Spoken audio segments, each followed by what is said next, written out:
Mesdames et messieurs, bonsoir, bonsoir et bienvenue dans notre chronique littéraire, littérature, torture.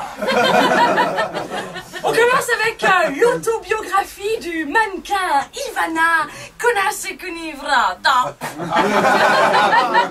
qui à 14 ans publie enfin ses mémoires. Merveilleux. Elle nous parle de la difficulté de son métier, tenir debout sans tomber. Elle nous parle de cette vilaine gourmandise, cette boulimie, dirais-je, avec les tablettes entières de Dulcolax. Ah, c'est pas une femme, ça. Elle nous parle aussi de ses ex, Mick Jagger, Laurent Fabius. Vous connaissez? Vincent Pérez, Arnaud Klartzfeld, Kevin Costner, Eric Clapton, le prince de Savoie, Jean-Jacques Goldman. Et Florent Pagny. Oh, pardon, autant pour moi, Charles Berling, Jean-Louis Martinal. Et Donald Trump. Oh putain. Ah non, sérieux, fallait avoir la dalle. Hein. Bref, on pousse. Merde, ça commence bien, je suis désolée, en fait je me suis trompée. Je suis désolée, je vous ai lu par erreur le résumé du dernier Carla Bruni.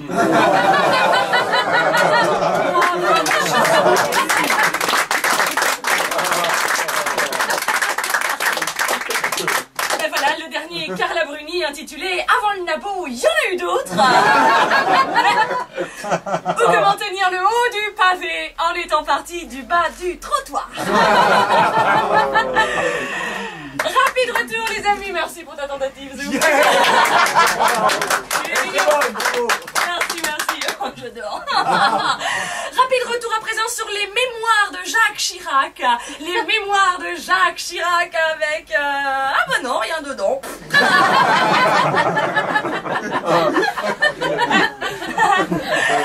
On poursuit avec un livre passionnant, c'est le roi des vieux beaux, Jacques Séguéla, qui vient de sortir un livre sur la médiocrité des slogans publicitaires, comme celui de McDonald's par exemple. Tout le monde connaît celui de McDonald's? Venez comme vous êtes, et ben ça tombe bien, tiens, j'avais pas l'intention de m'épiler avant. Hein. Il met aussi le doigt sur la violence extrême de la dernière pub Crunch au Japon. Voilà. Je laisse le temps à ceux qui ont compris d'expliquer aux autres. Ça secoue, hein. Oh. À ne pas confondre avec le CIC, hein. Parce que le monde bouge. Ah non, sérieux, juste une parenthèse. Vous imaginez quand un jour on aura droit à la promo médicamenteuse à la télé? Bonjour, avec le Mediator, t'as plus mal, t'es mort.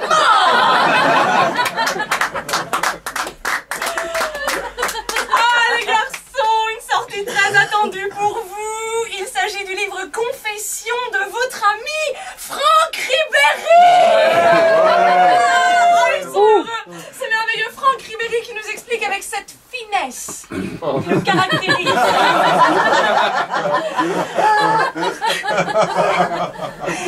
Il nous explique la différence entre une pute et une femme de footballeur.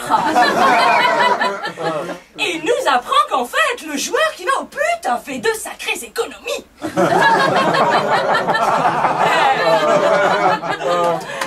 Ah là là.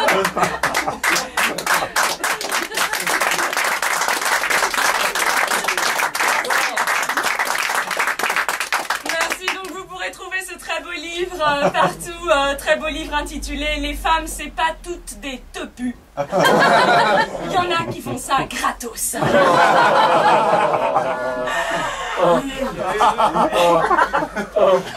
Ah, ça l'est trouvé. On passe au livre choc de la semaine. Le livre choc de la semaine, c'est la sortie du livre de Nafissatou Diallo. Nafissatou Diallo qui nous explique comment le FMI a vraiment essayé de baiser l'Afrique. Ah là là. Très très très beau livre, très poignant, intitulé très subtilement « Au mercure, on a pris ma température ».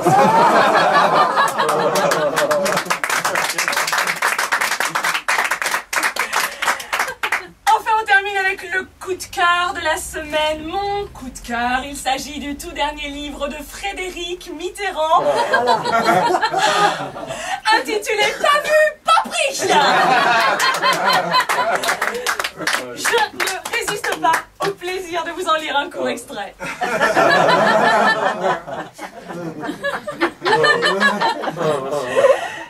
À Bangkok.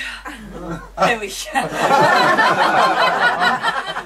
À Bangkok, j'ai toujours un doute. Il ne faut pas confondre homosexualité et pédophilie. La différence ? 20 €.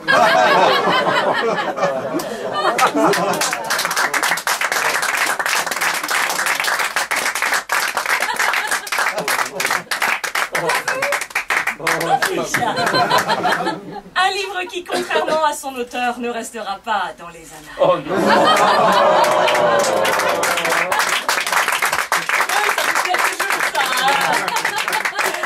C'était Littérature Torture au sommaire. La semaine prochaine, nous parlerons du prochain roman de Marc Lévy, intitulé « Et si tu reviendrais ?»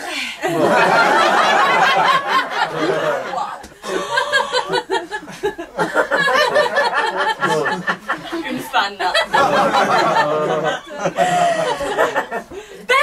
Werber, notre auteur animalier, qui nous reviendra enfin après son dernier roman intitulé « L'amour est aveugle chez les taupes ».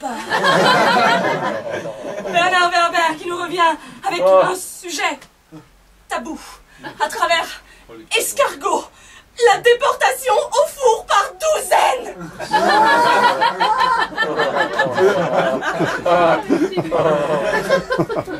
De loin, son roman le plus gratiné.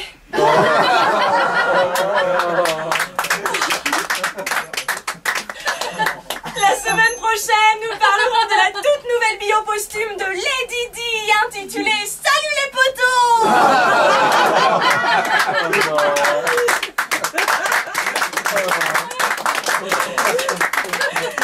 Et enfin, j'adore. Oh, ils sont énormes.